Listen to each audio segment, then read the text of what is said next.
Trading in is a great way to save on a new iPhone. It's easy to do online, and it's good for the planet. Here's how it works. If you have a phone to trade in, just answer a few questions to find its value. Then, choose to pay monthly or in full.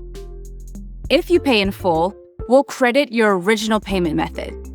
And if you pay monthly, your trade-in value will be applied to your bill.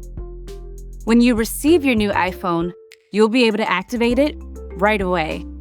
And to guide you through setup, we'll send you a few short videos on how to back up with iCloud and transfer all of your data. Keep an eye out for your prepaid kit. It'll arrive with your new iPhone or just a few days after.